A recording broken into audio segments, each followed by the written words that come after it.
Good afternoon, everyone. So I think I got a tough spot today. Everyone is waiting for the lunch, and I have my presentation. But I won't take it long, and I want to talk about today unit economics and how to maintain a balance between that and customer experience. So I think the most interesting topic for everyone over here, how to maintain a healthy unit economics while you are running your restaurant, you are running your cloud kitchen, you are running any digital platform, and you are basically selling ready-to-eat food. So let's talk about that. I think as a restaurant owner, as a cloud kitchen owner, we are always in the dilemma, how do we generate sales? And there is another dilemma, how do we deliver what we are selling? Do we need to deliver at all, or what are the options in our mind which are feasible for our consumers? Now, you can generate sales either through dine-in, which used to be a traditional business model in the past, like those fancy restaurants wherein you go, you book a seat, you book a table, and basically you go ahead and dine in. So margins were really thick at that point of time. Then pandemic had hit, and there were no diners at all. So what should you do? You need to figure out how to deliver the food which people were eating at their home. Again, a dilemma. Shall I deliver on my own? Shall I deliver through online platforms? So a real classic problem to be solved. So McKinsey has done a global study, and based on that study, basically it shows it's really tough while you are delivering your food. It's really tough to keep maintaining your contribution margin, your P&L. So your top line would be very, very good. However, when you are delivering your food through online platforms, they end up taking 30 to 35% of the margins, which could have been yours. And I think a lot of panel members, a lot of people in the previous talks have already talked about that.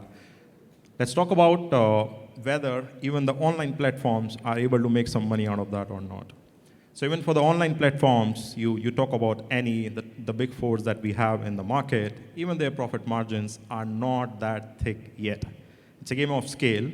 It's a game of AI, machine learning, all the people have discussed so far, but until and unless you have a massive scale, your unit economics basically doesn't look good. So what should restaurants do to find out a great balance between the unit economics and the customer experience, which is paramount for you to keep those customers with you? So what it shows is basically this lower bottom B, which you see when online delivery never existed, on an average, roughly 8% margin was there in the restaurant industry. However, as that sales share, instead of being 100%, when it started moving towards the left, there is a case wherein if you are selling 46% of your food in store and rest of it through online, your profit margin gets reduced to 5%. So it's getting really tough to basically maintain good unit economics while you're delivering your food online. So you need to increase your sales more and more so that you are able to make more profits through in-store, and while you are making those thin profits through online delivery, your overall profit ends up increasing. Now, let's talk about, I was previously in Talabat. I scaled the business from 1,000 couriers to 20,000 couriers. I was meeting a lot of partners back then. I was selling, boss, take my logistics. But restaurant used to say, hey man, I take your logistics, however, you might prioritize your orders, you might not send your courier to me during peak times when I don't need those couriers.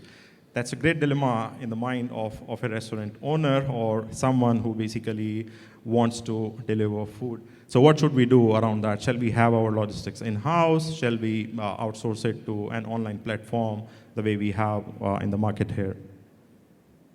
I think everyone knows this, what are the pros and cons. So if you are delivering in-house, there is no loss of margin, you need not to share any commission. Your data is also secure, your customer data doesn't go with anyone else, and you own the delivery experience which you would be providing to your consumers. However, the disadvantages are it's very time consuming, it's it takes a lot of money to set up your in-house logistics. And it's like you're running two companies separately, a restaurant business and a delivery business to manage your delivery needs. But this is best for small restaurants or basically someone who has a pretty loyal user base. You can send those orders through the fleet which is being managed by you, which is being controlled by you, and you can deliver the promise which you are making to the consumers. Okay, what are the advantages and disadvantages when you use an online platform? Definitely it's like a plug-and-play system. If you need your things to get delivered through an online platform, you just need to sign a contract. They will basically plug in the APIs and your business is flourishing. Another advantage is you are listed among thousands of other restaurants. Sometimes it's an advantage, sometimes it's a disadvantage. If you are running paid ads, you will be able to basically make your top line very, very fat. However, you are competing with thousands of those restaurants as well, and there is, again, an options dilemma in the mind of the consumer, whether they choose you or they choose someone else. And this kind of a model is best for like chains, businesses who are running franchisee models, wherein they cannot handle the kind of the capacity of couriers which they would need. So what is the answer? How do we manage this particular problem?